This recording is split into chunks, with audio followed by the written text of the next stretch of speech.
This is the third session, and thank you, Gabe. Hi, Lupe. Um, okay. I know if you guys need to turn off your camera, that's okay. I know you guys are busy. If you guys need to eat or step back to the side, that's great. If you guys have any questions, you guys can unmute yourself, or I'll be checking the chat as always. And go ahead, Gabe. Okay, thank you, Daniela. Well, welcome again for another session. Before I start, are there any questions or any things that you came up as your week went by that you would like to address or discuss based on things that we talked yesterday? Last 2 weeks. If there's none, we can start. You can always raise your virtual hand or chat if there's any questions or specific things.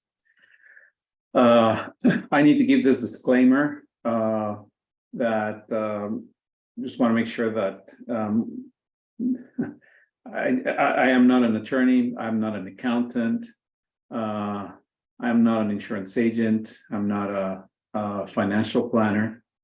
But what I'm sharing is my experience and my expertise that I have as a general manager for a public company, television stations, about 63 television stations, radio stations for the last 30 years. And also my academic background with a master in business administration. So that's basically what I'm sharing with you, my expertise and my experience of things that I've seen and that have happened in my professional career. So today we're going to talk about two things. Last week we mentioned about something about marketing and also about contracts. And then the last session will be dedicated only for retirement, so you can have an idea of what options are out there. And as I said, we're going to talk about contracts today. You can contact an attorney so you can expand more on what I'm saying. Just as last week we talked about taxes, you can contact your CPA or your tax advisory so they can expand more. And when we talk about marketing, the same thing. You can talk to an advertising agency or to a programmer so we can work on your marketing. But these are just some thoughts that I have in my experience. So we're going to talk about client retention, which is part of the topic of marketing.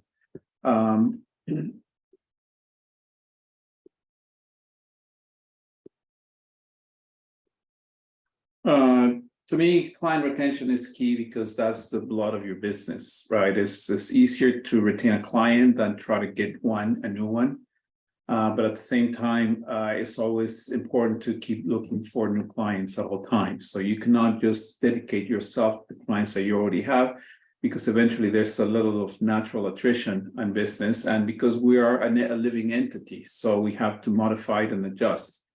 So for client retention, I think we need to look at our present and see what's going to happen in the future in 3 years, where we would like to be in 3 years, and the same thing, where we would like to be in 5 years or in 3 years. So I know that if right now I have 3 children that are in the present,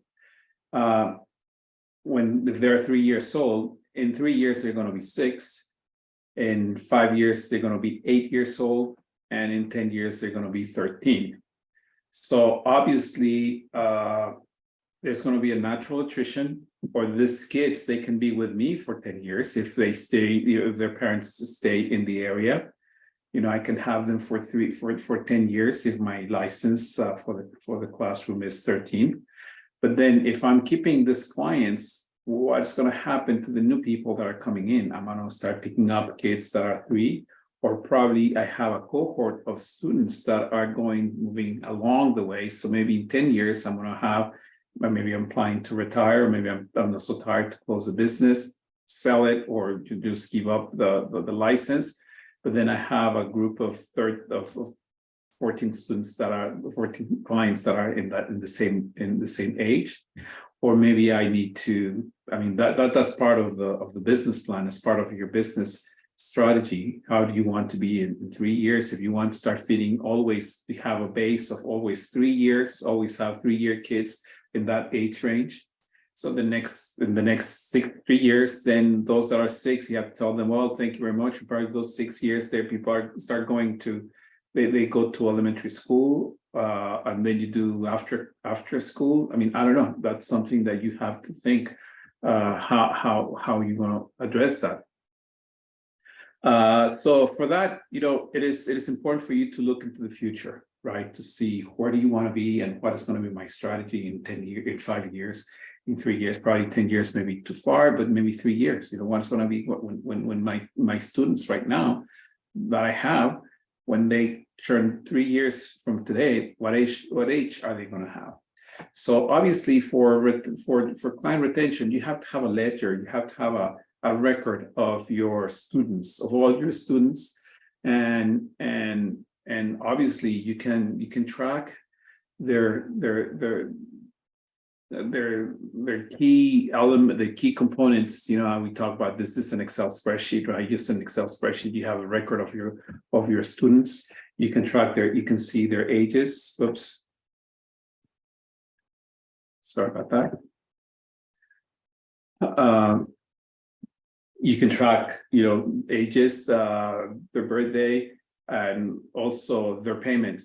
Because also when you have your clients, it doesn't matter if we have them, if we keep them, they have to give us the money. They have to pay, because that's how we stay in business, right? So if they don't pay, if they're missing payments, we can keep tally of what payments are they making throughout the year. So to me, I like to work with Excel, probably because this is visual and is so I can manipulate the data the way I want it and the way I want to read it. So it is something that, if for client retention, I think you should have also an Excel file or an Excel spread or a spreadsheet or a note to see your clients, their ages, if they're paying, they're not paying, and if you have to let them go because they're not paying or they're getting behind, and also some highlights of what age do they have. So as I said, the natural attrition of the business could be because we offer bad service or people don't like the service that we give, or it could be competition. Many times the competition could be another daycare that is closer to them, or maybe another daycare that someone told them, oh, I take my kids to this place and they go with the family, or simply could be another school. I was saying if they're going to stay there for they're 3 right now, so yes, they don't go to the daycare, or they use this as a daycare, but then when they go 6 or 7 or 8, then they start going to elementary school. So probably the elementary school is probably part of our competition. I don't know, depends on all this are things that you have to consider within your business, who consider and then sorry about this, by service, and then of course cost major. A major cause of attrition is the parent loses their job, or the parents, they need to relocate because there was in the family, or because the mother is getting old and they have to take care of it, or whatever, what the age, there's a low transition, is a natural attrition. So it goes from something that I can't control to something that it is out of my control. So there's a big range here that causes clients to depart from my services. So obviously I cannot do much about the ones that are out of my control. It's something that they're going to happen, and I can do nothing about it. But I can do much about the bad service, whatever, or the service that I provide to the client, and about my competition. Those are the 2 things that you can do to prevent the attrition of your clients. So what is bad service? The bad service is not what I think I'm giving, but it's what the client perceives. I can spend my life completely trying to do my best, but if the other person does not perceive what is looking for from me, the service is going to be bad. And I can think, I mean, this is something that it is just the nature, you know, the quality of the service is not on me, try to give it. I mean, of course, I want to give my best and people are going to see me that I am excited about what I do. But if the other person does not perceive the value that I'm giving or the value that they need, you know, no matter what I do, there's going to be a discrepancy there and they're going to perceive it as a bad business. So you have to be sensitive to that. You have to read what the customer wants. Why are they giving you your children? Why are they coming back to give you their children to give their children back to you every single day? If it's because convenience, is it because you have a good meal? Is it because you give them additional activities? Is it because, you know, try to figure it out what they like about your service, because that's precisely what you then pay attention and to do better and to improve and try to keep them happy. And that will take them away from the competition. Then at the competition, you also have to see, who do you think your competition is? Maybe it's not, maybe it's another daycare that is in your area, or maybe it is not. You know, I think I was saying something, I was talking about something about this in the first classes, right? When I keep the records of my parents, I need to know maybe where they work, where is their zip code, where they come from, because those components are important for me to tell me how I keep my customer, how I keep my client in my daycare, and at the same time, how can I grow my base of customers. So I can control the what conceive bad service. And I can control a little bit of my competition. What I cannot control, anything cost, any major cost that it is out of my control. And that one I don't really need to worry about much, because those things are going to happen the way they're going to happen. But at least I'm going to be prepared. So basically, right now we saw two important approaches on client retention. Right, one is the natural timing of the aging of my population, of my clients. You know, my clients are going to be aging. I cannot stop that. So how do I want to see myself in 3 years? Would I continue acquiring new kids, or should I just keep the cohort of these new kids? But if I keep the cohort of these new kids, I better make sure that I understand the structure of the structure of the household, of the parents. Are the parents here for temporary work? Are the parents here for permanent work? Are the parents stable that they're more likely going to be with us for the next 5 years? Or they're parents that are just transitory? And you can see that based on the kind of job that a person has. You know, if a person is just you know, the kind of job that the parents have, the kind of dynamics in the household that they have, if that person is, if a customer is going to be stable. And then based on that, you can do your marketing campaigns. So that's one. You know, one is the natural aging of the population, that as time goes by, where am I going to be in 3 years with them? And the second approach is this one. You know, the second approach is, how about the customer service? How can I keep my customers from not going somewhere else? And of course, you know, we cannot, the business is so destructive and so distractive because I have many components, right? The kid is crying, the kid got sick, you have your personal life, you have to take your kids to school, you have to take care of your spouse, you have to take care of your family, you have to take care of your own household, you have to, so business is so much that we cannot spend too much time and, try to protect the clients at all time. But at least have the understanding that the more we know about the clients and the more we know what they like about our business, we can prevent precisely this impression of bad service. And I'm sure we all do the best we can. We like the kids, but remember, the parents gave us their kids for something. There's something that they're doing for trust. It could be trust, and if it is trust, that is a great value. Or it could be for convenience. And if it is convenience, we got to be careful, because convenience is the one that is closer to their needs. And in that one, we're going to be probably more likely to be considered as That's a commodity, right? They're going to go for the closest one and the cheapest one. And we may not be able to be the cheapest one, or may not be able to be the closest one. But we can be the ones that provide the trust that they need.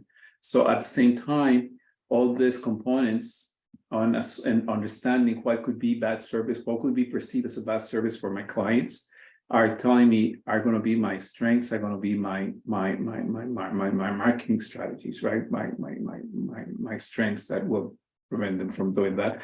And that's totally in my control. That's totally in my control. And also the selection of my clients, what kind of clients do I want to work with? So here it is, knowing my client, again, with the purpose of business. I mean, this is business. I cannot, if my clients are all my relatives and I take care of my sister and my cousin and my nephew's children, that's something different. But if you're in the business, you are trying to do this because you need to make money to pay your bills. You need to bring your product to the market so you're in business, right? So once you're in business, you need to know your client with that purpose, right? So as I said, you need to know where do they work, because I don't know if it was this class or the previous class or another cohort that let's say the majority your teacher your student I don't know, they work at the airport, for this, just to say something, right? This customer comes and works at the airport. And then what is the opportunity that you may have if you happen to live close to the airport and there's a parent that comes and work at the airport, then there's probably your potential marketing there, because you know that the airport has a lot of not have a lot of employees, but this is a center of employment. There are going to be more than 50 people working at the airport. And more likely out of those 50 people, some of them are going to have children. So if you have a parent that works at the airport and you're close to the airport, that's probably the best marketing tool that you can have to give flyers to this parent, says, hey, can you help me? I know that you work at the airport. If you have any cohorts, or you can, can you give this flyer to your friends? Or you can probably call the human resources department and say, hey, I am a daycare that is 4 miles from the airport. Is there a way that I can give flyers so I can put something in the break room or something in the cafeteria?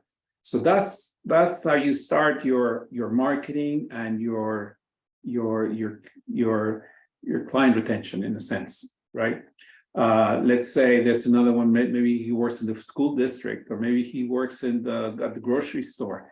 Then that gives you another sense of what kind of marketing you want and what kind of things you need to do. So it is important. I think, in my opinion, would be the first thing I would do is just, where do they work and what do they do? What role do they play? Where do they live? Where do they live? Probably this person that works at the airport works 2 blocks from you. Or probably the person that works at the airport works 25 or 40 miles from you. Right? So it's different. The way the parent that lives 2 miles from where you are and works at the airport is going to be different from the father that drives for 4 hours or that drives for half an hour, 45 minutes to get to the airport and have your and drop their child to your daycare.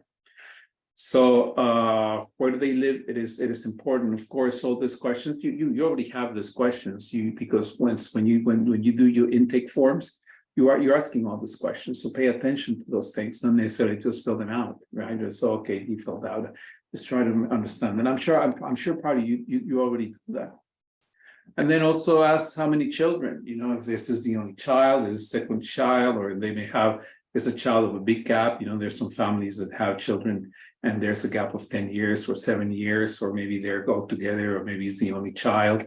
Because of course your center is going to be a place where the children is going to have kind of friends, or they develop friendship, and the children, they're going to do they're going to build, the parents are going to build some friendship. Or maybe they have other parents that they have other activities, right? They take their children to extracurricular activities. They take them to swimming class, or they take them to the zoo, or they take them to other areas in which you can also learn from other things. So probably you're not having all the children, right? You see that they have 2 children, but they only give you 1. What's wrong? I mean, I don't know. It's something that you may consider. As I said, extracurricular activities. What do? Do they take them to violin class? Do they take them to ballet dance? Do they take them to music? They're taking to riding horses. Do they take them to I don't know, swimming, surfing? They go to the zoo. They go camping, because at the same time, all those are centers where you can reach out when you're trying to do some marketing, in case you want to earn some marketing.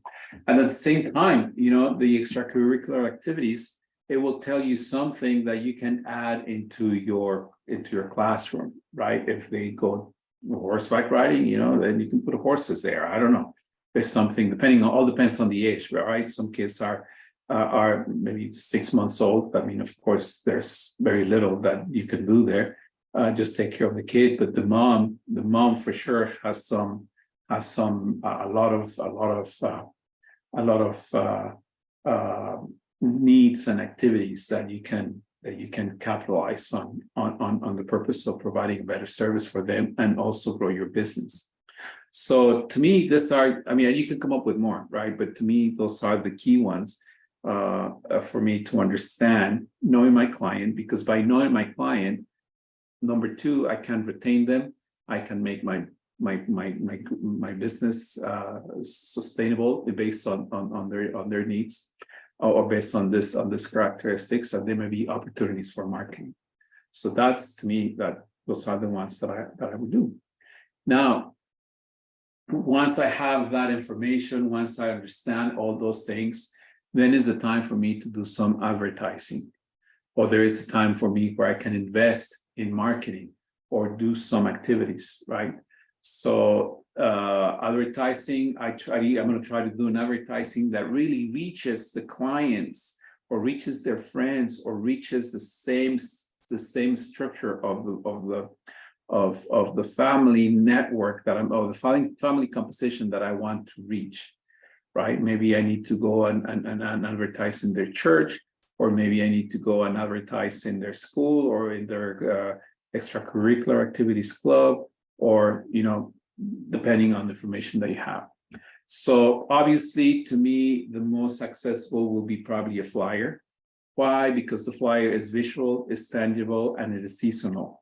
Maybe you can have enrollment periods. Maybe you can have certain times in which you can enroll your kids, or maybe you just open 24/7 to whomever comes. Right, but there you have the opportunity to make it seasonal. It is summertime, right? Most of the kids are out of school at this time. More of the schools are closed. What are you going to do? But at the same time, parents take vacations. So what are you going to do? You want to keep them. You want to have them. I mean, all depends on your center. I don't know. Every center is unique and is different. But I would do probably flyers.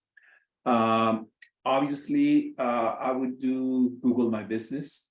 Google My Business, it is a feature, and we can probably take a look real quick after this presentation, how we do Google My Business, in which you put your business on the map in Google Maps. Some people do Yelp. Yes, if you want, you can do Yelp. But then Google My Business is a Google Map application that you can put your business into in the map. Of course, you're putting your house in the map too. So it's something that some parents, some providers, they don't feel comfortable putting their business in the map because it's your home, it's your house. But others do. So it's something that you may consider, something that if you want to do it, you can try.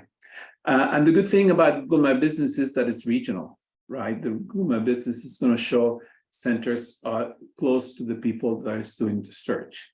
So if I Google in my neighborhood, which are the daycares in the area, I mean, more likely yours going to appear in my neighborhood. So it's regional. In regards to in regards to Facebook, some people say, well, I can do Facebook. To me, Facebook is more social in this sense, is social media. It's people that looks things fast, quick, no more than 2 seconds. If they like it, they click yes, they like it. If they don't like it, they move to the next one. And we get bombarded with information. And I don't think it is applicable, but if you want to do it, you can do it. You know, Facebook has a lot of features that you can narrow your audience, and you can target your audience to target only women, or target only people that have children 4 to 5 years old, or target people that are in a certain zip code. You know, there's a lot of features in Facebook. But you know, if you feel like, you know, you can do it. Now, I never recommend put children images on Facebook. It is not the place to put children images on Facebook at this time of society. You know, it's so different, so complex that I never recommend. The less you put images of your family and your children in Facebook, the better. For 2 reasons. One, and this is again my personal opinion, right? One is you never know who's out there looking at those images. So why make it public? Number one. And number two, we have facial recognition. So at this point, basically, we're providing the facial recognition of my children to the artificial intelligence, right, to Facebook. So by the time my child has 14 years old, Facebook offers already a plethora of images of him or for her that it can easily, you know, it will, for some will be fascinating that, oh yes, I'm already recognizable and I can do my profile, but you already provide that information to Facebook, which, I mean, to me, I don't think they need it, right? Maybe I'm an old style, antiquated person, but you know, why do it? If there's no need, if there's no value, I don't see the value there. But other people may think different. No, it's great because then the face of my child is going to be recognizable. So you already have a profile when he gets into social media. But guess what? He's not going to be only their profile. He's going to know about their activities, about their background, about everything. You know, so to me, that's why I don't recommend it.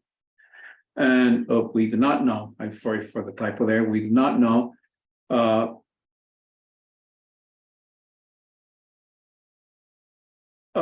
Okay, so then the other part is, you know, we do not know if we are within the same circle of our clients.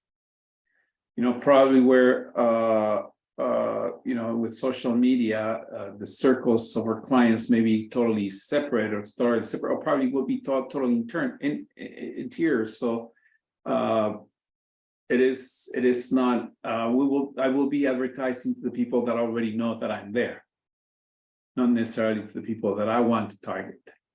So, but it's up to you if you want to do Facebook. You know, I'm not opposed to it. It is a good element, but I don't see the need. In case you're going to do a website, which probably could be recommended, maybe to have a little small tiny website.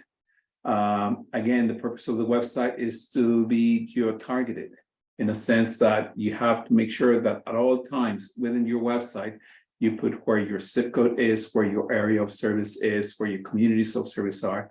And you have to put in most of the paragraphs of the information within your website that you serve the San Luis Obispo County or Kern County or Monterey County or whatever county you want to have or whatever city you want to have.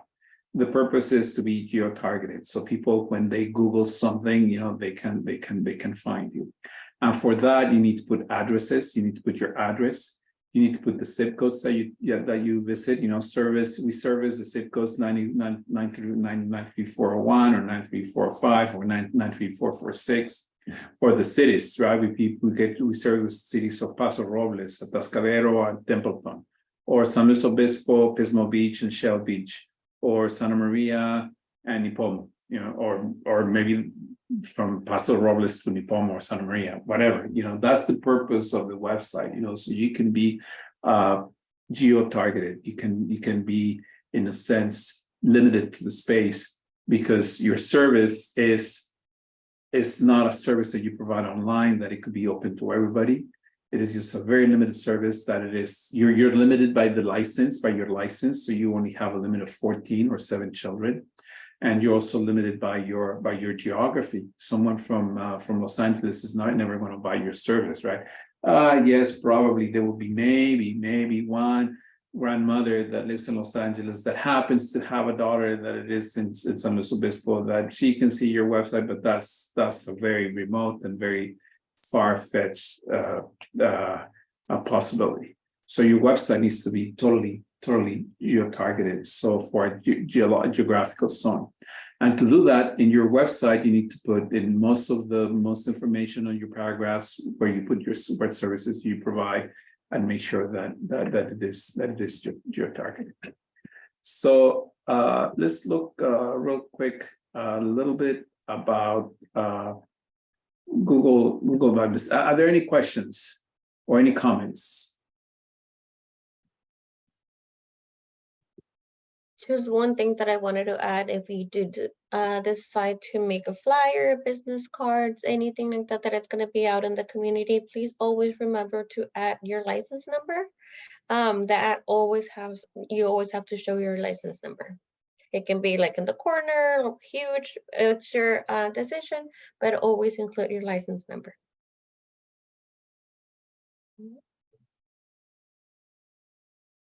Oh, and another thing that I also wanted to add: if you would like us to also help with flyers, business cards, we can help with that as well. And I'm actually the one who helps, so you can email me, call me, and we can schedule, and then we can create it. We have a program that helps create flyers and everything, so we are able to help with that as well. Okay, well, the purpose of Google My Business is when you go to your when you go to Google Maps, you're already in a sense geo-targeted, because it's gonna the map is gonna look for your location in your cell phone or in your computer, and all you can do is Stakers name they need near me, or I'm gonna put just daycare. Yeah, see, it automatically populates little daycares here and there, 1, 2, 3, and then all this daycares. So how do I put my business in the map? Well, basically you go to Google My Business,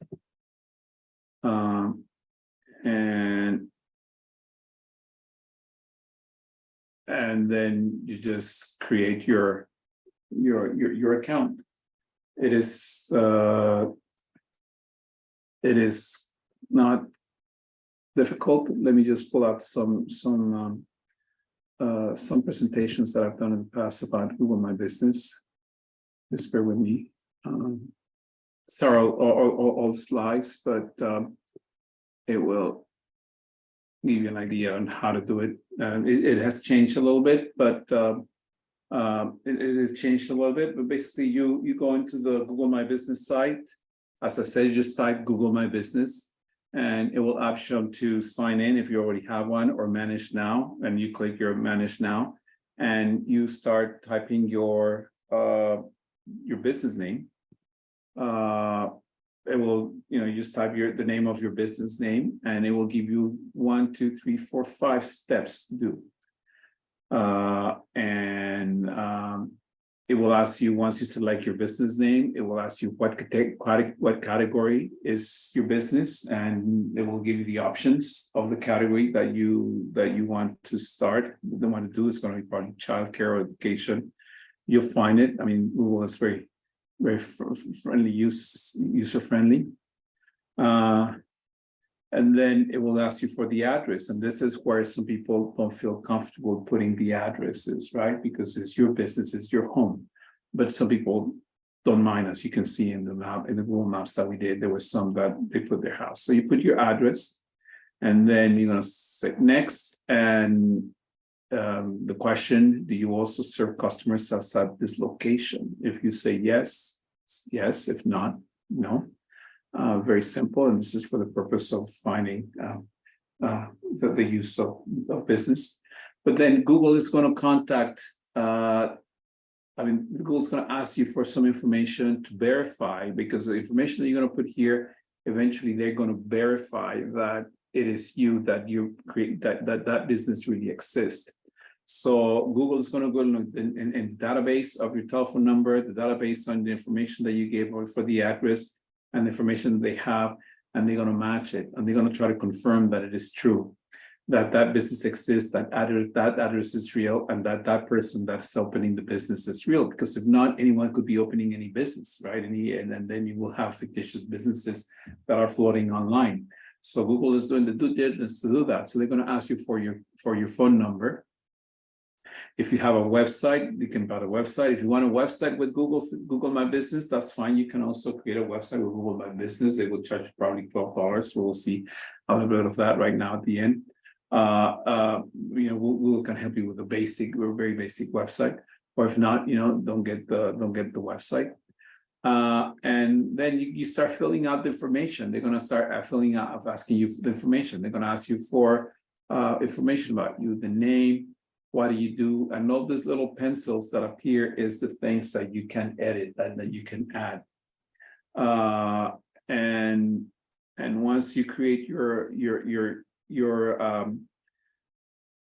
once you submit but you can put pictures. Then you can start putting pictures. You can put pictures. Some people put pictures about the playground, or about the meals, or about something about the daycare, maybe a room decorated, whatever you feel interesting. You can put a little bit areas of service, and you see service areas that you can put, Nipomo, Atascadero, Paso Robles, your schedule from what time to what time.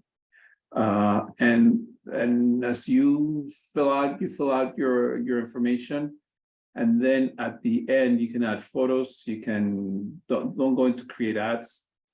At the end, it's going to ask you for to verify your. At the end, it's going to ask you to verify your information. So they're going to ask you to either send a card to the address that you entered, or they're going to call you at the cell phone or the phone that you said you were you're using to register your business. And they're going to call you at that moment. At that moment, they're going to call you. You stay at a phone, and they're going to send you a text, and they're going to verify you. They have to verify you. If you use the phone, someone from it's just an automated machine. It's never a person, right? So an automated machine just tells you, okay, your code is, and you type the code, you enter the code, and then finally it's they verify you, and then you're approved, you're ready to go. If not, you can select to send you a card, and that card they're going to mail you a card, and maybe you have to wait for 5 days or 3 days in which the card comes, and in the card is going to be a code. And then you enter the code, and you have to go back into Google My Business. You register your business into Google My Business again, and you enter the code, and you can and then you're verifiable. And once you're verified, then all you need to do is just create some activities in your website, and your site, so you can start getting reviews, and you can start appearing in the map. It's going to take you probably about I would say about a week or 4 weeks to start showing your place in your site. So all you can do is just have your friends, your families look for your business, and look for your business. So eventually you're going to be able to find your restaurant, your store in your business. It's not complicated to add your business in Google My Business. Has any one of you has put your store or your center in Google My Business? Have you heard about Google My Business? No? I've done it. Oh, you done it? And Yeah. Good. You want to share more about that and the experience? Was it difficult? Was it easy? Or It was pretty easy. The only thing is I'm not very good with tech, and so I wasn't able to take out some old pictures. So I actually have to go back on there and kind of look in there and delete some old pictures and add some new ones because some things are updated. But that was the only thing I had problem with was the photos, but everything else was really easy. Good, good. Yeah, and I mean, I recommend sometimes I know. Thank you, Jessica, Sure. for sharing. How about Yelp? Have any one of you considered Yelp? I'm gonna share some Yelp. You can also Yelp, but Yelp is a little more aggressive because it's part of also and they do business by advertising. They do business by advertising, and you can also here in this. I'm going to look for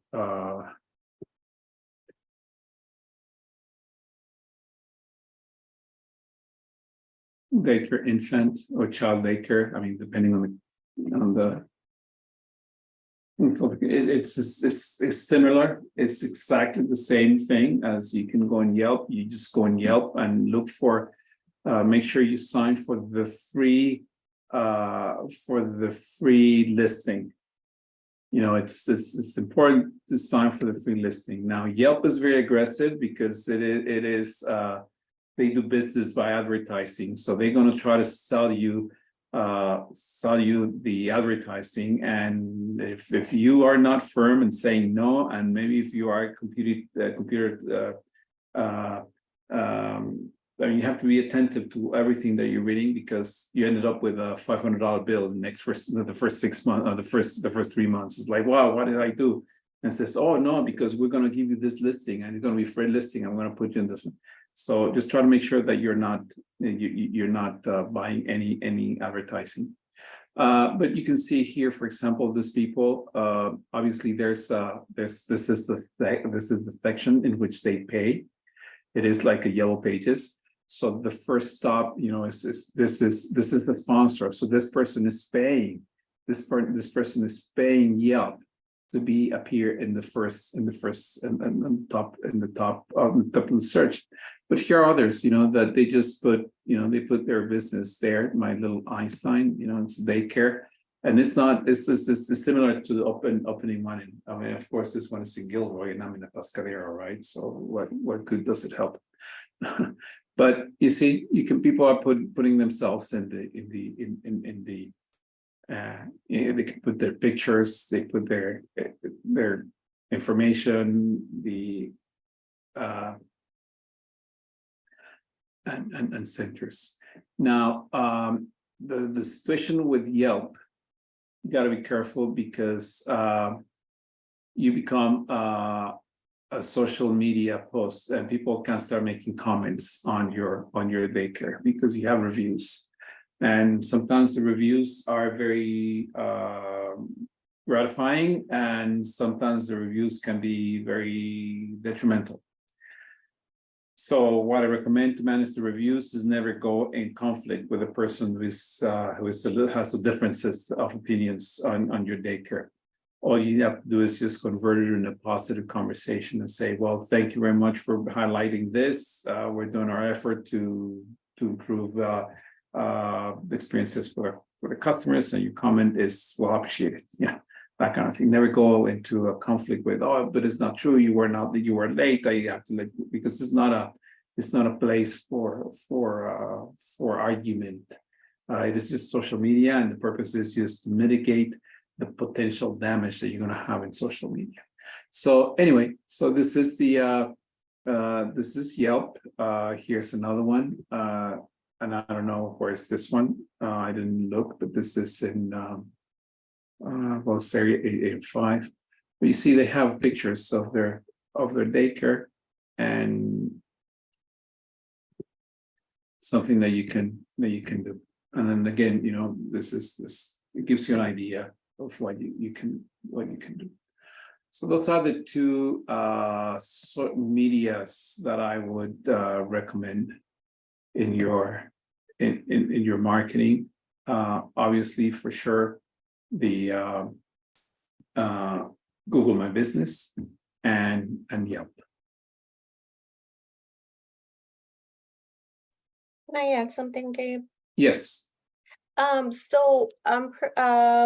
those who are still in the process of getting their license, we and CCRC use a program that's called My Child Care Plan, and that's something that we are trying to get parents to use. I'm gonna actually share my screen real quick.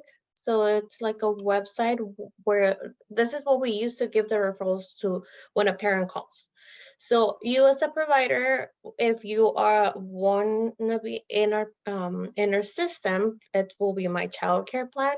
You as a provider need to claim your profile. So you're gonna go all the way at the end, and it's promote your childcare business. So you have to hit get started, and you have to enter your license number once you are licensed. So after your license, you have to create your account, and we also have to activate you enter from our side. That way you are able to update your information. It's kind of like Yelp, like Google. You can add your hours, you can add your rates, you can add photos, but I believe you can only add like 2 photos, and this is just for parents who are looking for childcare. If you want to make any changes to your profile, you just make the change, and I believe Mariela is the one who um, gives like the permission for you to update your information. But make sure that once you have your license and you turn in your packet, your new provider packet to us, go to this website and claim your business. So it will be this My Child Care Plan. You don't have to sign up. You just go all the way at the bottom and promote your child care business. And yeah, if you need help with that,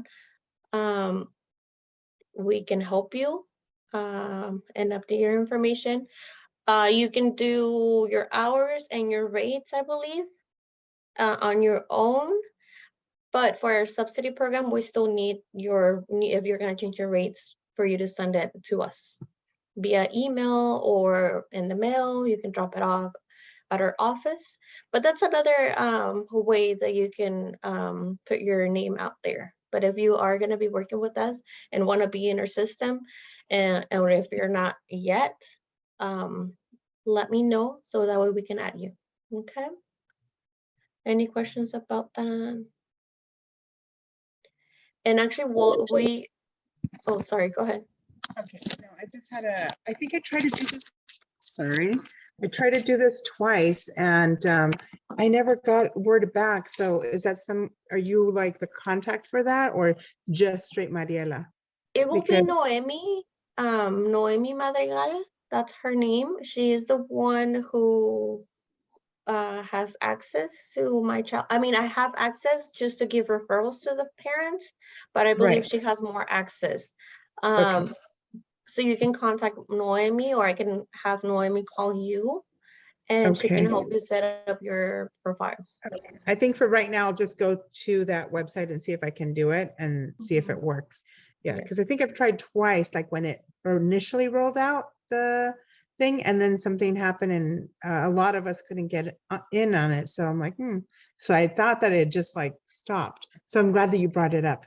Thank No, you. it's actually, and we're actually trying to have parents to use it on their own, because they can just add their information, and because sometimes they call and we're only allowed to give 5 Yeah. providers, and then they call and we need more. So we tell them, like, you can go and see if you get 20 providers, you're more than welcome to contact all the 20 providers.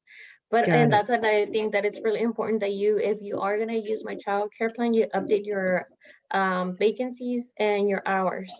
Mhm. That way, if a parent needs childcare and your hours and their hours meet, your name is going to come up. Yeah. Yeah. I think I get those every so often. I don't know if it's like quarterly or once a month. I'll get that I email will- that says the vacancies. And so I just click on, yeah, I have this open or the other, and it has the hours at the bottom. But I hadn't gone directly into the system to see how it works. So this is super Yeah. helpful. Thank So you. yes, you as a provider are able to add photos, do those changes as well. And that's also good for the parents because they already know that you are licensed. Right. Because that's how you claim your profile, with your license number. Got it. Thank you. Any other questions about my child care plan?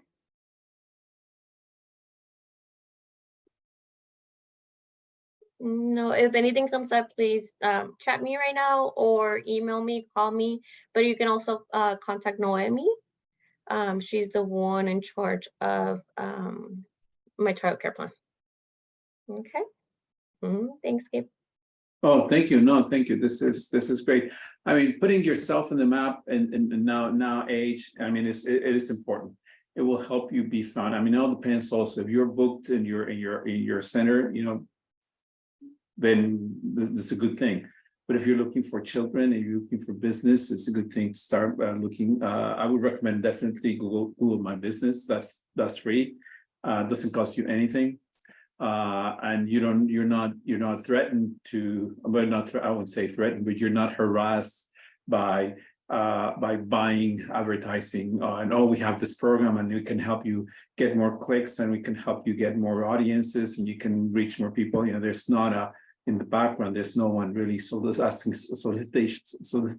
business from you. So it is very simple. And we can see some examples here. For example, I can see Hold My Family. Let's take a look at this one. You know, there's no cost, there's no website, but it is just Google My Business. There's a picture of her house.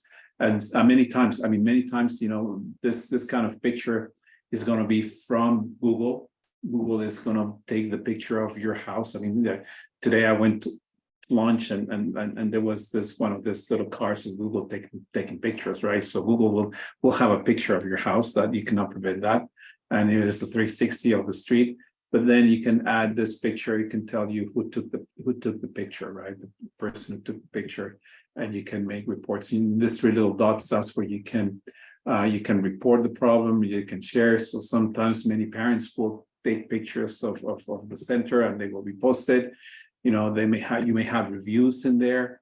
That's very, very simple. Now in this one, Little Wings of a Tascadero, it also has you have the picture. There's a Google picture, which they don't have any more pictures of the center. So all depends. If you want to put more pictures, you put the pictures. If you want to move pictures, there's a way to move the pictures.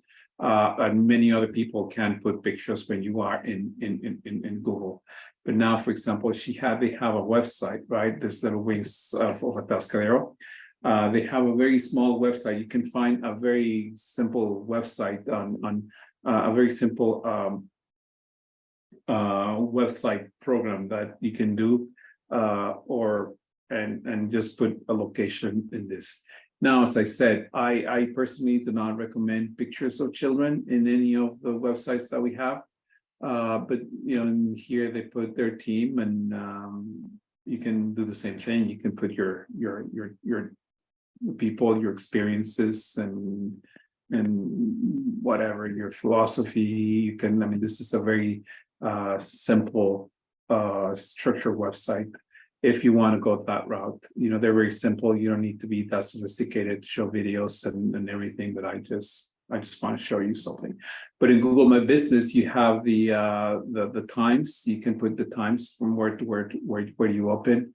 You can post pictures of artwork. For example, if your kids said there's some art, you can put a picture of the artworks. And the more you change little things here and there within your profile in Google My Business, the more likely it's going to be that you're going to be popping up like this. Probably the first day that you put your business, you're not going to see it. But the more you make the changes, for example, in this one, let's say ABC Daycare, if you change your, for example, there was the holiday, right? Are you going to be open or are you going to be closed? You just change that. You put this as we're going to close on Monday, or you put a picture of the artwork that your children did, and then you remove the photo and then you put another photo. You start making all those changes.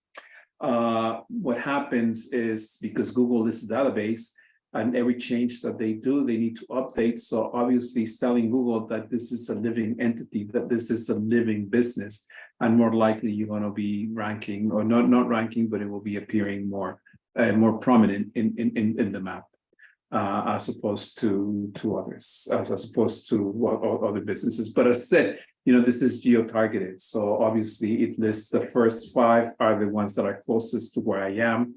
And then of course the others are further out and further away, and the same thing. If you are in Yelp, the sorting is a little different. The way they sort in Yelp is based on the activity that the business has, based on reviews. So if you don't have reviews, you're going to be the last one to show up. But if you have reviews, then you will be able to be on top of you will be on top of the area where you're looking for. But it's something that you can think about it. And of course, it also helps with what Daniela is saying. Now, one of the things in social media, one of the things in digital marketing, is to make sure that the name, the address, and the telephone number are always the same. So if you put, I don't know, Rosario Avenue, you put the avenue as abbreviated as AVE, make sure that the abbreviation is in all the platforms. In all the platforms, it's the same abbreviation, because it has to be the same way you put it in all of them. That will increase the possibility of being ranked higher in the search of in any kind of search. But if you put street in one, you live in I don't know, Oak Street, and you put street and you spell the word street, S-T-R-E-E-T, but then on the other platform you put street and you abbreviate street, to the search engine, that's going to be 2 different addresses. The machines, they don't think like us, that we see a street and they see street. They're going to see two different characters. And in the search, they're looking for characters. They're looking for, it's a digital search. So they're going to look for ST, and street is going to be something different, even though the name even though the address is different. So try to make sure that you have the same consistency in all the information that you put as you create your profile. The same thing if you have the 3 little bears. The 3 little bears is your daycare, and you put the 3 little bears, and in one you put the 3, you spell the 3, and the other one you put the 3. Even though to you it's the same thing, but the computers and the search engines, it's just totally different. So if in one you put the number and the other one you spell the letter, the word, the system is going to think that are 2 different businesses. So there's less likely you're going to be united in the search. So make sure that you have consistency. If you want to put the 3, you make sure the other one is the number 3. If you put you spell the 3, you make sure you spell the 3. Okay, so that's an advice. If you want to be into it's just practice for the social media, for the search engine. Consistency in the name, the address, and the phone number. The phone number. Usually the phone number there's no problem with that, but sometimes you put the area code, sometimes you don't put the area code or the name. Sometimes you abbreviate the words, or maybe the addresses. Yeah, sometimes you do. Sometimes you say apartment 3 and you put APT3, and the other one, or maybe many times you put the A3 or -1-3. All those little things, they count, and when you do the search engine. So you just have that in mind. So are there any other questions, any other comments about marketing, about how retain clients, practices, how to retain clients, or how to reach out to new customers that you want to talk about, or you want to learn about? Nope. Okay. Then we're going to go into contracts. And I'm sure you already have this, some of you have this information available, and let's see how it goes.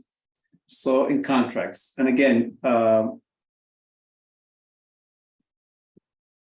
so first let's start with the definition of a contract. Sometimes I don't know if this is the case, Daniela, in the Spanish class we talked we say contracts.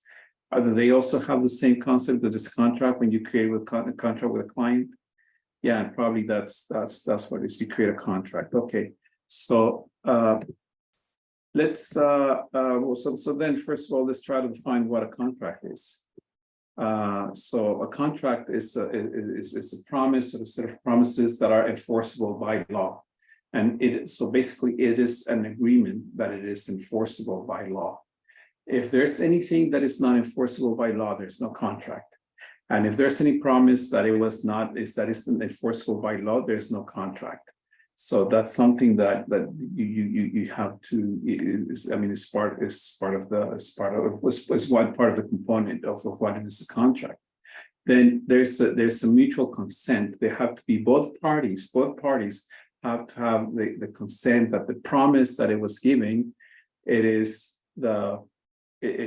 what's going to happen. So there's a consent which one confirms and the other one does the other part in order to receive the promise that it was in that agreement.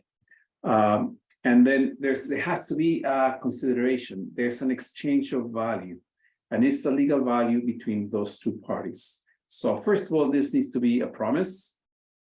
And that promise is of something that is enforceable by law. If it is not enforceable by law, there's no contract.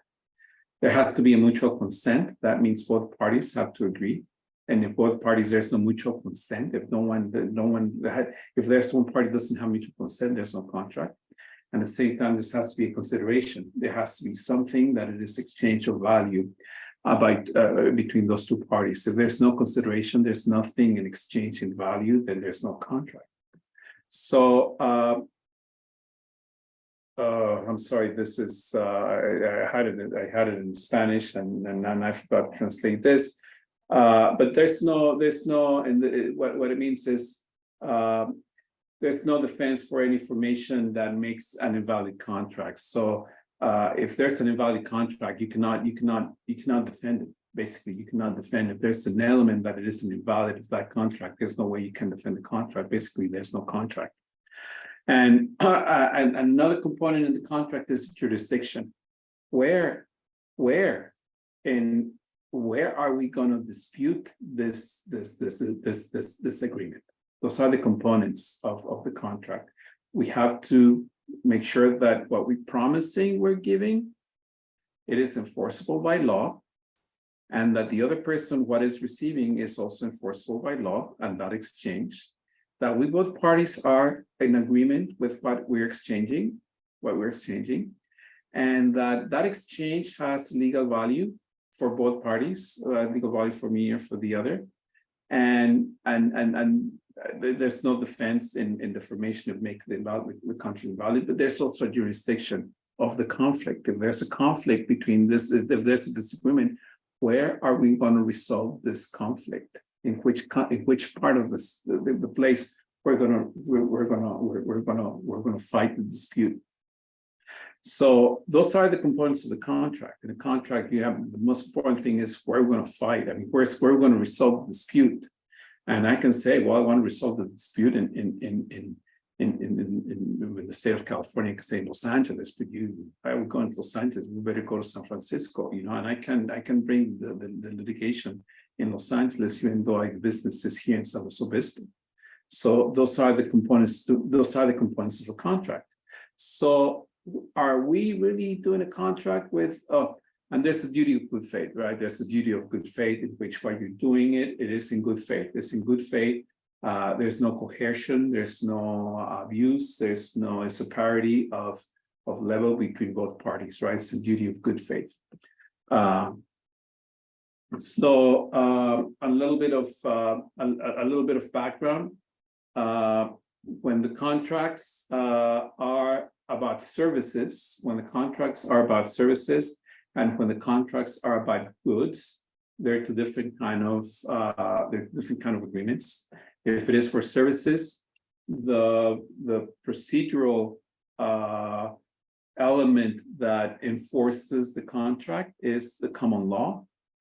And if it is for goods, there's not a procedural legal form. It is just what is called the uniform Commercial Code, Article 2, which it was is mainly related to goods, which are things that are tangible, mainly like banks, deposits, or commercial transactions, like tangible things.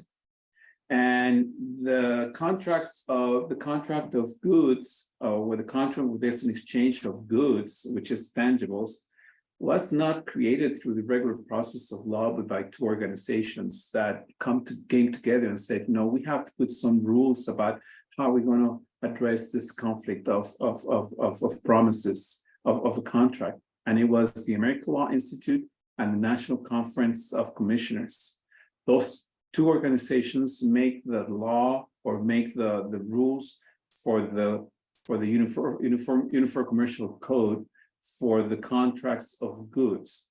And most of the states have adopted these rules. Most of the states have adopted the rules. Now, since you are providing services, since you are in that you're not providing any goods because you're not tangible, you're not doing deposits, you're not making bank deposits. I mean, they pay you, right? Basically, they pay you. Yes, that's in the sense it's this money, but your service, you provide a service. So your services, you're going to be ruled by the common law, and we're going to talk a little about what is common law on the common law, and mainly, of course, the insurance law. So that's why it is important that you have a good insurance. You know, you have a good insurance that can protect you for incidents that could happen in your daycare, not only for damages that could happen to children or for damages that happen to properties, but for your business practice. And it does and it's ruled by the common law. So now I always try to do a little brief background in the history of the principles of what is common law, and probably for those, I think it's important, right? The difference between common law in history, in the history of society, you know, it's different from what is called the civil law, where the civil law is not the civil law that we understand now as criminal, civil and criminal law, but the civil law based on the civitas, the city, that the civitas comes from the city, as the common law comes from the people. So a little bit of background from history we're going to see. The common law basically is the precedent case is the law. The precedent case is the law. So if I have a conflict between Peter and Maria for a specific topic, for a specific situation, that's origin is going to become what is called the new law. That will be the new law, whatever the conflict they had, based on that situation, whatever the situation they had. But then maybe later, you know, Robert and Frank have a similar situation of what happened to Maria and Peter. So then they're gonna be judged, or they're gonna be the conflict is gonna resolve based on the ruling of this case of Peter and Maria. But if somehow the case of Peter and Maria does not apply exactly to the situation of what this new case of Robert and Frank was, then what happens is Robert and Frank becomes now the new law, and this one, whatever incident with Peter and Maria, gets ousted, and it's no longer the law. It becomes now the case of Robert and Frank becomes the law. I mean, that's the principle of common law. The common law is basically there's no law implied. There's nothing that is written. It's just based on the precedent case that it is the case. Contrary to the civitas, the laws, the civil law that other countries have, not different than British or the United States, you know. The law, they say this is the law, and it happens in many other countries. And this is from Europe, right? This is I mean, remember the U.S. was people came from Europe to the U.S. While in other countries in Latin America, even the pre-existing communities that were living in other countries, they have what is known as a civitas law, the civil law, this is the law that the governor, the emperor, or the Senate or the group of leaders, come and they say, this is the law, but this is the code, and they make a code, they make a rule, and this is the law, and it's not applicable to the case. It's simply the people say, well, this is what's going to happen, and this is the law, and the people write the law, and that's apply the law, and this is the law, and the law is applied to everyone exactly the same. Or contrary to the common law in other countries, in here in the United States, it is the precedent case is what is the law. So basically, there's no law, in a sense, like in the case of civil law, in which there's a book of rules that says, this is the law, this is the law, and this is the way you are. I'm going to use, for example, a very simple, silly example, right? Let's say, for example, I'm a farmer and I kill my neighbor's cow. Let's say it was an accident, right? This is the case of Peter and Maria. I kill by accident the cow. So because there's no law, basically, like we go to the judge and they say, okay, what happened? And I tell my story, and well, I was out there and I accidentally killed the law. Okay, so then they say, okay, so your fault's going to be you pay $100 for retribution to the owner of the law. And that's going to be the case, right? So the case Peter and Maria says if you kill a law, if you kill a cow, you're going to pay, $100. Okay. But then in history goes by, and then Robert and Frank, they happen that now Frank also kills the cow of the neighbor, right? Kills the cow of Robert. Wow. So Frank, they have to go to court, and they use the case of Peter and Maria. And they say, well, so it's going to be the same case, you're going to pay $100. But then Frank says, wait a minute, I don't think I deserve that, because the accident or the way I killed the cow was totally different the way it was killed with Maria. And then we argue, and then we go into trial, and we prove the case that my case is different than Peter and Maria, but it's similar.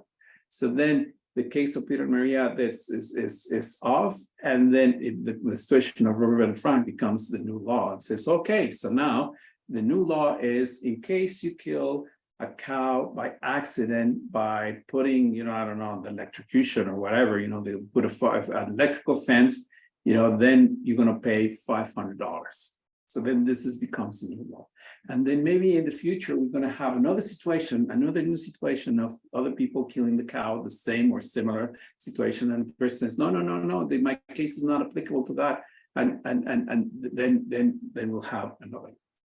As opposed to the civil law, they say you kill a cow, for every time you kill a cow, it is $500. It doesn't matter how you kill it. Doesn't matter if it was an accident, you pay $500. And that's the law, and it's going to be the law for the rest of the emperor life, and the way, as long as the emperor lives and as long as everything, this is the law. And it doesn't matter if you kill her by electrocution, it doesn't matter if you kill by accident, it doesn't matter if you kill by a car, it doesn't matter if you kill by something else, you kill a cow, you pay $500. So this is the civil law. It is a very strict law. It is not flexible. There's not possible use of anything. In the common law, there's different. That's a big difference. It's based on the precedent case. So in case you have a conflict in your daycare, you're going to be under this case of common law. So this is how the Great Britain was different from France and Italy back in the 1700s and 1600s. And when the British came, they brought the same principles to the United States. So that's the principle of the common law. And right now, even in our current time, we're seeing the experience of this, that there's some things that we haven't had a precedent. So that's where the law has the flexibility. There is a flexible law compared to other countries that it is just fixed. And now this flexibility, I mean, both of them, the principle of common law and the principle of civil law, they have what they call the civil aspect of the law, which is if you have monetary damages, then it becomes civil. But if you have criminal, if you have personal damages, then you have the criminal law. But it's a little different. So I know here in the class, I have people that may have a precedent, they have some background or some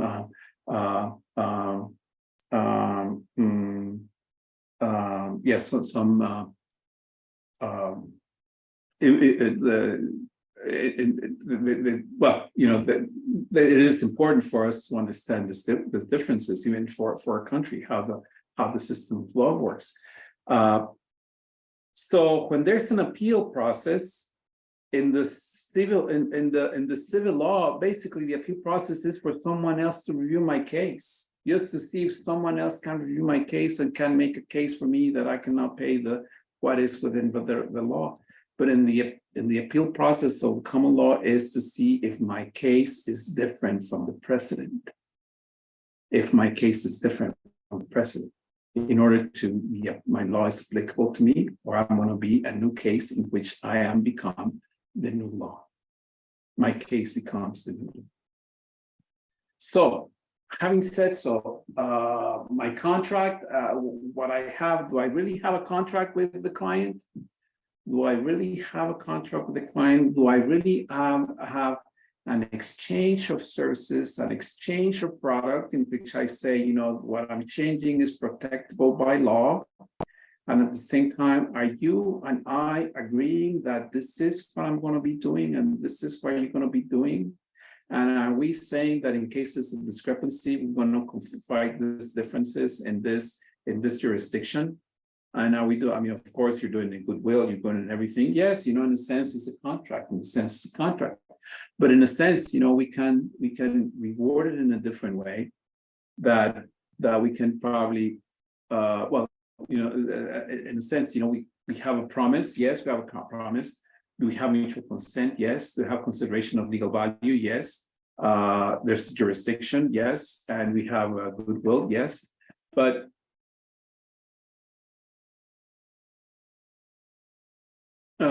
so in our services, the way we're going to be judged is there's depending on the situation, right? If there's if I hurt a kid, there's a personal damages, there's not going to be civil law, it's going to be criminal law, right? But it depends on the situation, right? Depends on the situation. But if we have a situation in which it is a breach of contract, the breach of contract, the breach of agreement, we're going to be on the precedent case. And of course, insurance law is going to be protected. But basically, to me, they probably, instead of calling it a contract, you could call it a contract. I would call it, the service policies or the policies of the center. These are the center, 3 little stars policies, businesses practices, the businesses and practices. Because in this, you're going to list a lot of things, not necessarily an agreement between you and I, between you and the other. You're listing how do you do business. The person is not going to, you're not going to sit with each parent to do the contract, say, well, you give me your kid, I'm going to take care of you, but I'm going to do this back. In a sense, yes, you're doing that. But at the same time, the parent is going to drop your client, the kids to your center. And your center has some policies and procedures. So the client needs to be aware of what are your policies, what are your service policies, your policies of service, your policies of service. So in that, then you need to probably start being as detailed as possible and try to address the segments of your policies. And that's where you will be in a better term with the relationship with the customer, because at the end, there's going to be a commercial transaction there. So in my policies and procedures, in my policies of my center, I would probably start with an introduction.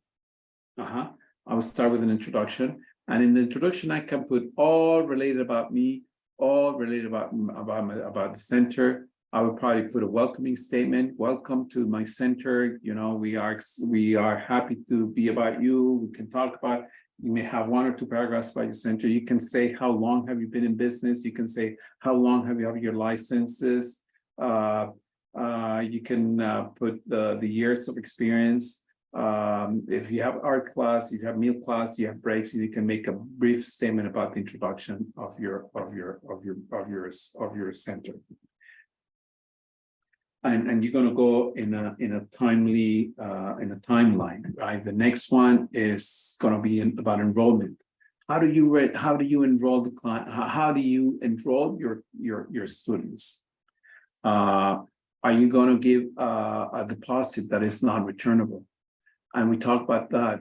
I know it's not discussed, right? If you have clients that they don't pay, or you don't want to take the risk that the client don't pay, you can ask for a deposit that is not returnable in case to secure the space, or in case the last month they don't pay, right? You can still, you don't lose that money.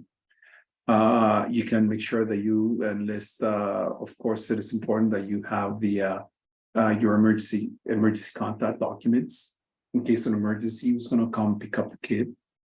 I mean, that's part, in the sense that's part of the services. You're not only providing services, you're exchanging information, because it will be then a unilateral contract, right? You need to make sure you have the emergency contact. Who's going to pick up the child? You cannot give the child back to anyone. The medical data, vaccines. The child needs to be vaccinated. And then you list your services, right? You can list your services. What are you going to do in your daycare? What's your schedule? Your meals? Do you do breaks? How about the holidays? Are you going to be open during the holidays or not? What about your vacation? Your vacations for you and for the student. The student when the student go on vacation, do they still charge them? You don't charge them. When you go on vacation, what happens? You need vacation too, right? They go for 1 week, 2 weeks. What happens to those days? You know, you can put the services and list those things. I would address the payments. And in this sequence, I know, probably because I started with enrollment, first welcome them, and then you walk them along. You walk them along in your document about things that need to be done. Your payments. What do you expect your payments? Monday mornings, on Fridays, on the 15th, on the last, every week, on Friday. Are the late payments? You suspend services. I know some parents, they forget to pay because they're so busy, or they don't pay, or they are struggling with money. Who knows? But when they have a late payment, are you going to cancel the service? So you have to list all those things. What happened when they have an NSF check, non-sufficient funds? Are you going to charge them? Are you going to go after them? Are you going to forgive the fees because your bank's going to charge you the fees? But you have to disclose all. These are your service policies. These are your center policies. Your policies. These are the center policies. These are my policies. These are my policies. You know, it's not then you call it as a policy, not necessarily a contract, right? These are my policies. And then if you want to do business with me, this is what you are. This is my policy. Basically, you're protecting yourself because you're saying, these are my policies. If you want to do business with me, you sign off and you agree to the terms and conditions. If not, you know, I'm not going to agree to the terms and conditions of the father. You know, the father is not giving me the terms and conditions. Of course, they can be there should be if it is a contract, then he needs to list off his conditions, right? And he can say, well, no. I want my children to go to bed at 11 o'clock in the morning and wake up at 12. And then the parents are going to give a consideration of the term and agreement, and they're going to be this back and forth dialogue that you will end up with having multiple contracts with all the different kids, and you will be like, oh, lost in all this legalities. But if you put your practices, your service practices of your center, you put in your guidelines, then the other person is up for them to agree or disagree. And if they don't want to take them, you don't take their business. That's why you disclose all these components, right? The payments, communications. How are you going to communicate with a parent? Are they going to call you? And just a call will be enough? What about if it goes to a voicemail? Hey, I called you and they said that my wife was going to pick him up and didn't pick him up. And my wife, where's my kid, right? Oh, I thought I didn't know. Or by text, or by mail, by email. The key of the communication is that both parties must acknowledge the communication because it becomes common. What the customer said, he heard it from me, and what I heard is what I heard from the customer. So how do I communicate? How am I going to communicate for little things and for big things? You know, key topics that require communications: lateness, sickness. Hey, your child is sick. There was an accident. What I'm going to do? What are the procedures that I'm going to make? Of course, the change on emergency information of unauthorized people. That's important. I gotta make sure I don't give the kid to the wrong person. Imagine if you give the kid to the wrong person. So any change of emergency information needs to be authorized. Unauthorized people needs to be in writing, and that's what it is. And it's because your responsibility is the child. The child behavior. I know some children are very nice and some others could be a nightmare, right? So there's a cycle of adaptation. Am I going to give them time for them to get adapted to the center? What about if they never get adapted? Or how about if you think that, that child is going to be trouble for my children? That child's not going to be the one that I want to, what are you going to do? Do you give a room for adaptation? You gave a period of a couple of weeks, 3 weeks, 1 week, 2 weeks? Or do you give yourself that room to say, let's play it by ear, let's give a room of 3 weeks of adaptation. If the kid doesn't adapt, even though I want to provide you services, I can tell you or you can tell me, right? It works either way. What about if the child is abusive? Yeah, well, because there's some children that what they see at home, they go and do it here at the daycare. And if they see in home violence, they're going to be violent in the daycare. So what are we doing? What are you disciplining? I mean, what are you going to do when what kind of discipline are you going to use when you discipline children? And of course, it all depends on ages, right? The kid is 6 months compared to a 4-year-old kid, sort of different compared to an 11-year-old kid. All the kids are totally different, but you have to make sure that you disclose those in your service agreement, in your policies, in your center policies, the service policies, practices. So, I mean, you can call it, if you want, you can call it contract, but I would call it, service policies. And then hygiene, health and safety. What happened if they have signs of diarrhea, fever, nasal? I'm sorry, 105. It wasn't cells. It was 105. What happened if they have fever or mucus or red eye or vomit at the school? Or what about if they had it in the morning? They had it in the morning and they never told me. And the mom just brought, the kid, when they dropped the kid, oh yes, last week, 2 days ago, he had diarrhea. What will you take them? What precautions will you do? The medications, what kind of medication? How do you have the risk? You give the wrong medication. Make sure that all the medications are with labels, names, date, and dosage. I wouldn't take anything without that. I mean, I won't give anything kid without that. I mean, you may trust the parent, but many times parents can be distracted, can be a little just a distraction. You can give the wrong pill. Allergies. How do you address allergies? Clothes, diapers, toys. When they bring clothes, they have an extra pair. The diapers. How much inventory of diapers will you have? Are the toys? They can bring their toys. They do their toys. You have this homemade food. Probably the mom wants to give her sandwiches, and will that be something that you accept or not? Candies. How many parents give them candies to their kids, and they're going to bring them to the school, and they're going to see that? Those are the little things that I'm sure you have considered them in your daycare, and probably we're going to see a little bit some examples. But I would I would address those things in my services, my policies and procedures, or my services, my policies of service. Meals and breaks. Do you give meals, and how many meals? You give breaks, how many breaks, at what time the breaks? Accidents, in case of an accident, what do? Who pays for the ambulance, you or them?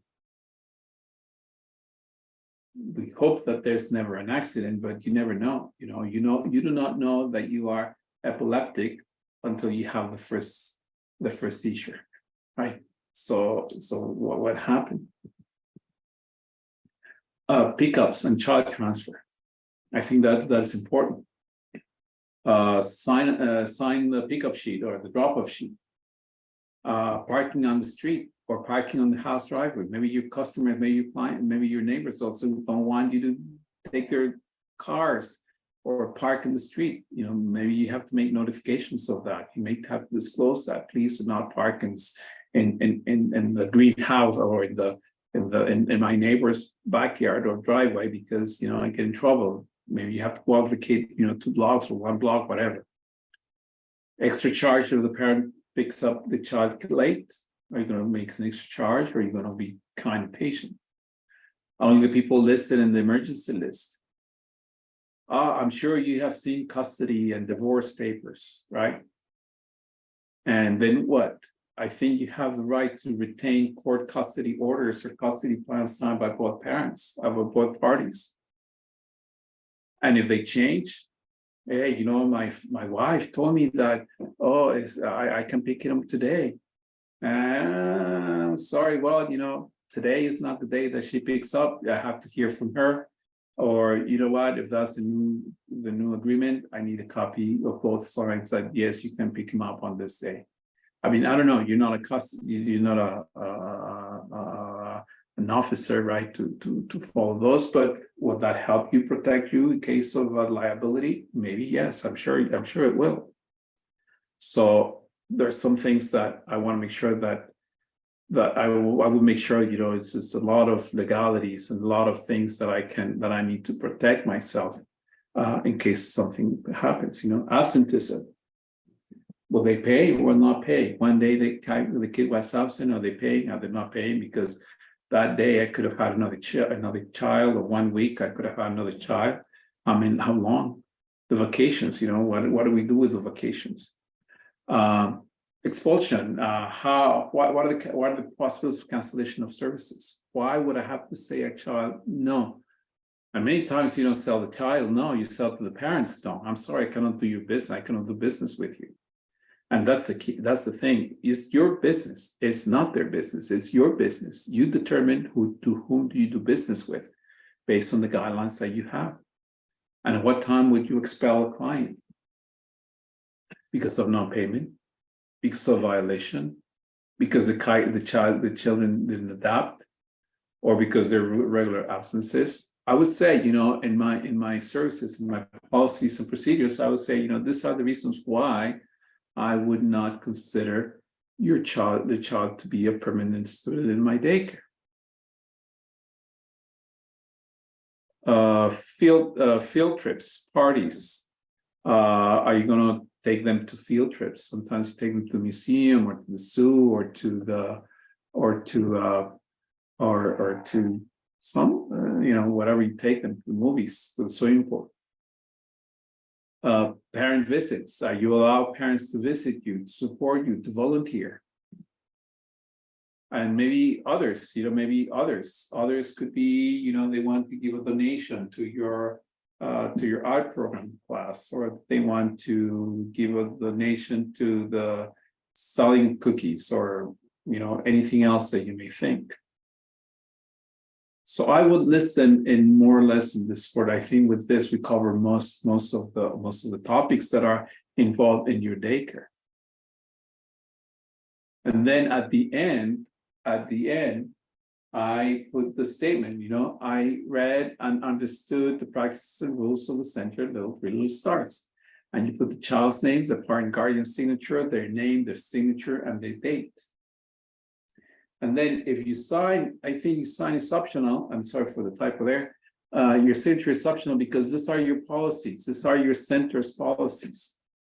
If you sign them, you can sign them, but if not, these are your guidelines, and you list them all. And at the same time, at the end, at the bottom of your guidelines, you make sure that you list all the forms that you need to have before you accept the child. And this is a reminder for you to make sure that you have all the forms. And you can probably put a check mark, I need my emergency form. I need my contact. I need a list of contacts. I need a list of allergies and vacations. I need a copy of the custodial order applied signed by both parties. Or I need I can ask, if you want to give a donation, $250 for a donation for the art program. Yes, no. But at least this is a reminder for you to have your file, your parent file complete. And again, it implies an agreement of service. It is a contract, but not in a contractual way in which the other party has also an opinion to say about this promise. You're saying, if you give me your child, I promise you that I'm going to give you all this. That's not a contract. This is not, in that sense, not a contract, because you're not saying, if I give you this, I can take care of your child, or you give me your child, I'll take care of this. No, in the sense, it's not a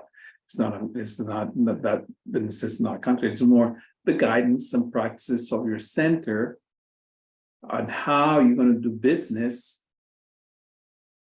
to do the best to provide the care of that child that is dropped off. And if the parent agrees to those practices, then it is your obligation as a business to provide with those practices.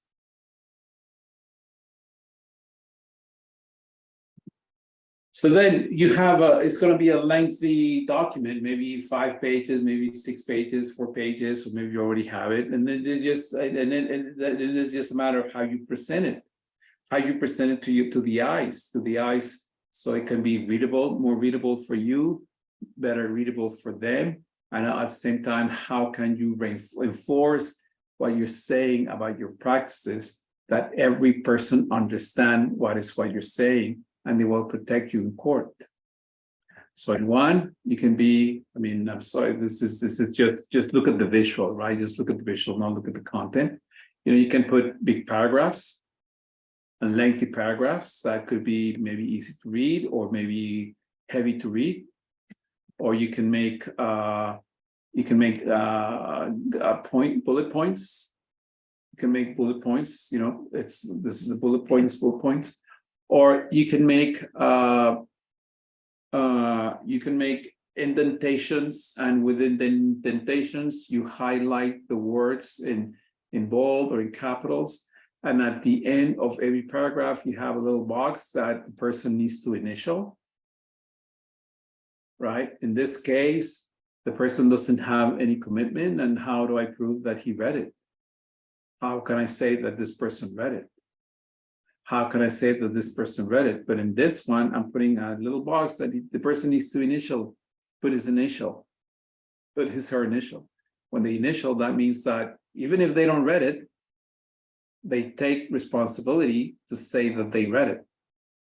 And not only that, you can also have at the bottom of each page, the signature of each page. So that way, there's no way to say, well, I don't know, I do not know. And you can come back and say, hey, I'm sorry, Father, but based on this, we have this on this page, the medicines or the clothing or the accidents, whatever topic with it, it's already highlighted for you, easy to find. Then instead of here, it will be, you have to look for it, or in this one, you have to look for the number.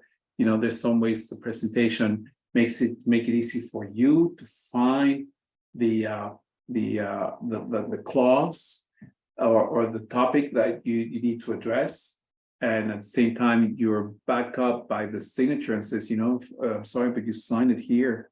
And it says that I can charge you $45 if your check bounce. Because if you do it this way, it says, well, yeah, I did not know. You maybe say it this way, oh, I did not know either. But if you say it like this, well, you cannot tell me that you do not know because you initial it. And you tell me that you missed the page because you signed the page. So you put the burden on them, not on you. And you save one step. You save one step on the conflict. If in one step they say, well, I do not know, or where was it? Where is it? But in this one, well, you can see, yeah, go to page 7 on paragraph 3, that's where it is.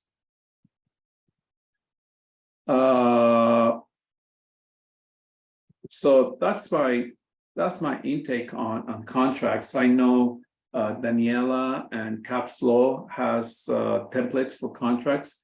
I'm sure all of you already have a contract, and if you don't have a contract or you don't have a policies and procedures, you can review it and think about the way you present it. You can make it better. Maybe you're satisfied with it, or maybe you never had to implement it. I don't know. I think the class is so diverse that you can share your experiences based on contracts. But I'm open the room for questions, feedback, and information. Just one thing that I wanted to add. Yes, we do have samples of contracts. I can share those with you if you want, just to get an idea if you haven't created one yet, or if you have one, I can review it, and if you don't want to just change something, I can help you with that.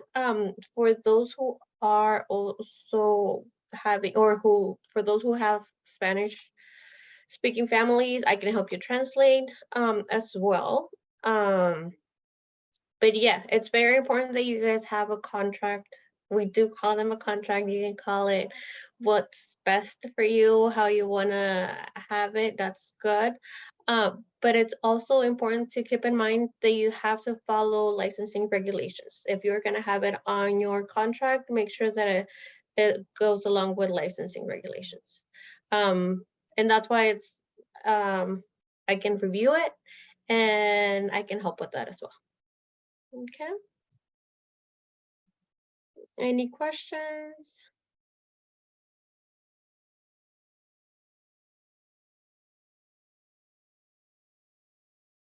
Do all of you have a contract?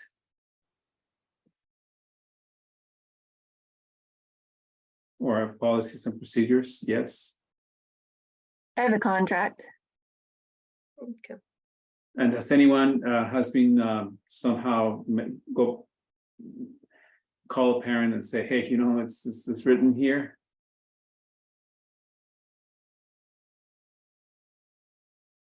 So far, I haven't had to, thankfully. How many years have you been in business, Jessica? Almost 3 years now. Oh, okay. So you're an expert now. Yes, good. Well, I hope this class brought you some new insight or confirm your expertise in the area. Yes, thank you. You're welcome. My pleasure. Yes, you can, and also you can always change your contract, but you have to change it with all your families as well. You have to let them know if there's a new update, you have to let them know, so they all know what to expect from you and what you expect from them as your families in your program. Yes, Itlali, when you're ready, you can just email it to me. We can meet and I can review it for you as well. Okay, any other questions about contracts?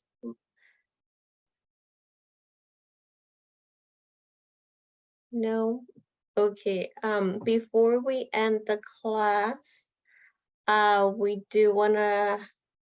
we appreciate you guys' time. So we wanna, I don't know, do you wanna do, I'm gonna actually stop recording because we're not gonna talk about this anymore. Let me see how you, okay, stop.